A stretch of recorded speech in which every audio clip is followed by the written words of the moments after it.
Welcome back to True Crime Lounge podcast. We're finishing up with our four-part mini-series. I don't know why I'm doing this. You're not going to see me move my arms anyway, but here we are. Let's finish our four-part mini-series on Bob Crane, the killing of a legend. So, almost 14 years to the day after his murder, authorities will finally arrest Carpenter, citing a new analysis of the crime scene and the blood and tissue evidence. A new theory is that the missing tripod was the blunt instrument used as used for the murder weapon, and that the blood on Carpenter's rental car had dripped from it being leaned against the corridor. A key evidence was the photograph of a tissue thought to be Crane's skull, but the actual sample was never produced. Now, Bob Crane did star in Hogan's Hero, and it ran from September 17, 1965. The case finally came to trial in 1994, and after 8 weeks of testimony, the jury deliberated for nearly 3 days before acquitting Carpenter. Now, what was the spec? When you were asked the jury foreman? Well, he was saying nobody knows what it is, not even the doctors, and you can't prove someone is guilty on speculation. After nearly 2 decades, Hook had blood samples from the corridor retested using newer DNA technology. The DNA indicated 2 separate profiles, neither matched Crane, which matched Crane. Hook said that the crazy result was does cast doubt on whether the police had the right guy. It was likened to be the John Benet Ramsey case in Colorado, saying that the lack of certainty only deepens people's fascination with the case. But that's small comfort, as well. Now let's talk about the 5 ironies of the Bob Crane case. One of the last episodes of Hogan's Hero was called Hogan's Double Life. The play, of Crane was starring in which he died. Beginner's Luck was about a man having an extramarital affair, and he was going through a bitter divorce with his second wife at the time of his death, and that he only played the commandant secretary on Hogan's Hero because the divorce wasn't final and she inherited Crane's estate. The apartment complex where Crane died is now a condo complex in the same name of the Winfield Place. Units rarely come on the market, and when they do, they sell quickly. Most of the residents know about the murder, but don't seem bothered by it. I wouldn't. I would literally buy a house that someone died in. Just saying. The Windmill Diner Theater in Scottsdale Road and Shea Boulevard later became a strip club. It is now an auction house. The tragic unsolved murder of Hogan's hero star Bob Crane. The unwealthy suburb of Phoenix Dalles is in the heat of the Sonoran Desert, sprinkled with the luxury of the catering snowboards in what Arizona called the Valley of the Sun during June 29, 1978, likely became nearly all Scottsdale summer days due to the temperatures that soared above 100 degrees. By high noon, and Weld Hill residents took refuge in the heavily air-conditioned villas, leaving the wide city with an empty as well as the southwest ghost town. It didn't end that way. Responding to a call from one of the city's apartment complexes, local cops happened to be a very unpleasant on Scottsdale's tableau. A dimly lit first floor apartment, they found the blood body of a shirtless man sprawled. And it was clear that he had been in good shape, salt and pepper hair, gore obliterated details, blood was spattered all over the wall and ceiling. After learning who the apartment was leased to in the nearby Windmill Dinner Theater, police asked the theater's manager, Ed Beck, to identify the corpse. There was no way they would identify him from one side. The blend form of Bob Crane, a new TV star, millions of wisecrackings on the 1960 sitcoms. His murder revealed that he had been doing some very sort of off-camera work. 4 decades later, still unsolved. Now, the steamy side of Crane's life is no mystery. His obsession with sex hurt his career and possibly got him killed. The actor's son, Robert, recalls him dressing in a father's dressing room with Porn Central with story Polaroids, negatives, and X-ray films. Long before he met the heights of Hollywood, and into a particularly unfortunate showbiz hell. What? But for those who loved him, it's the unanswered questions that are still haunting.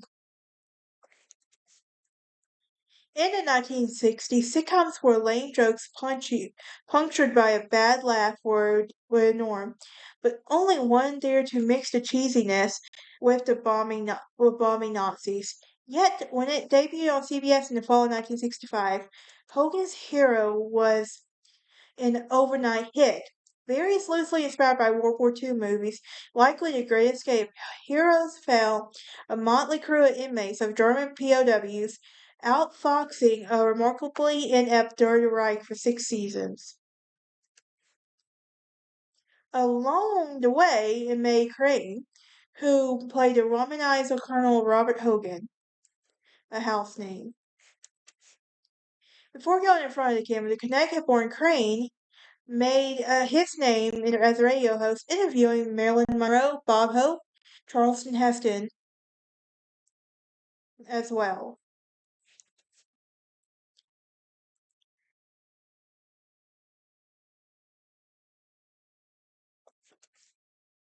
Crane was a star, and fame allowed him to indulge in appetite. He was married to his high school sweetheart, Ann Terzian. He had 3 children, Robert, Deborah, and Karen, and the actor used his celebrity to meet women and collect new photos of them. Um,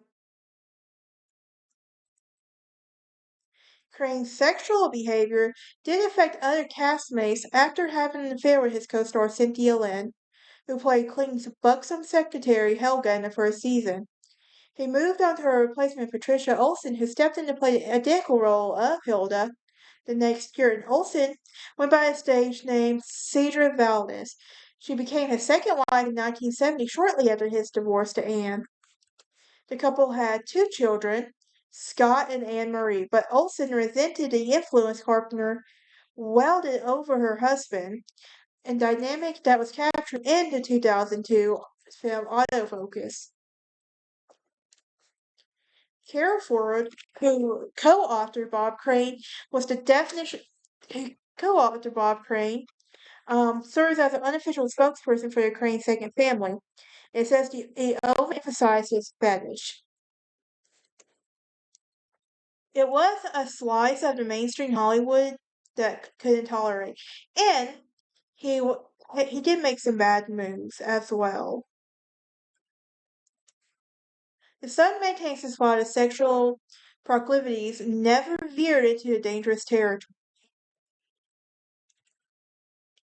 Now, Robert isn't easily embarrassed by his father's sordid enthusiasm. He still chuckles, remembering the time that Crane took him, a 21-year-old, to the 1972 premiere of Deep Throat. But by then, Crane's star was fading fast and the culture had changed, and Heroes had ended the previous year. Work dried out for him, and he soon was getting working gigs by a dinner circuit theater. By the time Crane got to Phoenix, his second marriage was on the rocks, and he was on a scoring guest spots on shows like The Love Boat, and the actor brought the rights to play out the beginner's luck slight romantic comedy. He had performed in venues like the Windmill.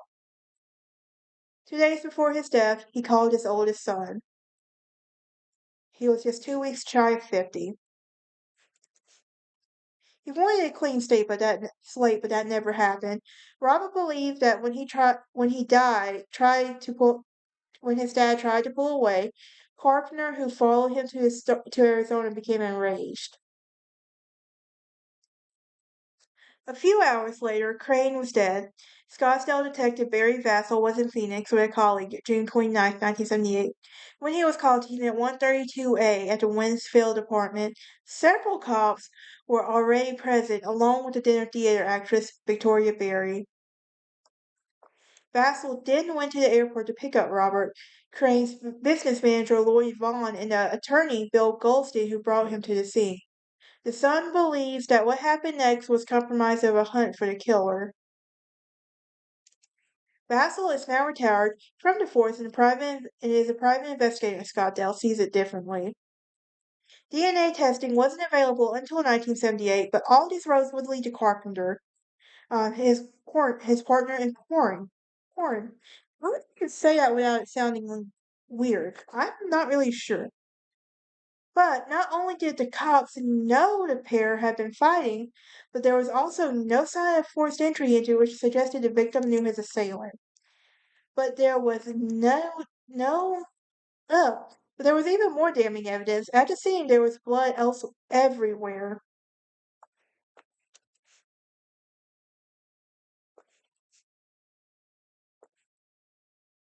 So, in the end, there wasn't enough evidence to convict Carpenter, who was acquitted in 1994 and died 4 years later. In 2016, Phoenix TV reporter John Hood convinced the county DA to allow the old blood samples so he could send them to the both cell marks forensics. And this helped with the JonBenet Ramsey and O.J. Simpson cases. So, in death, Crane got the Hollywood treatment. About 150 mourners attended the funeral at St. Paul's Apostle Church in Westville, California, including Patty Duke, John Astin, Carol O'Connor, Crane's Heroes castmates, and a man who was soft love in dangerous places suddenly had in abundance. The casting of the body of the slain actor was carried over the steps to St. Paul following the funeral, July 5, 1978. His pallbearers were, including his son, Robert Jr., and two of his castmates, Robert Clay and Larry Hovis. In the years since, the family members have battled grief one another. Before her death, Patricia Olson moved her husband's body from his original resting place to a cemetery without telling Crane's family. Then set up a memorial website with her son Scott and peddled some of Scott's um, amateur pornos. Scott Crane declined to comment on the article, but Ford says he regrets his actions. He is now focused on getting his dad inducted into the Radio Hall of Fame. It has destroyed his father's massive collection of Polaroid and porn films, which is now an intriguing part of the curious Hollywood career.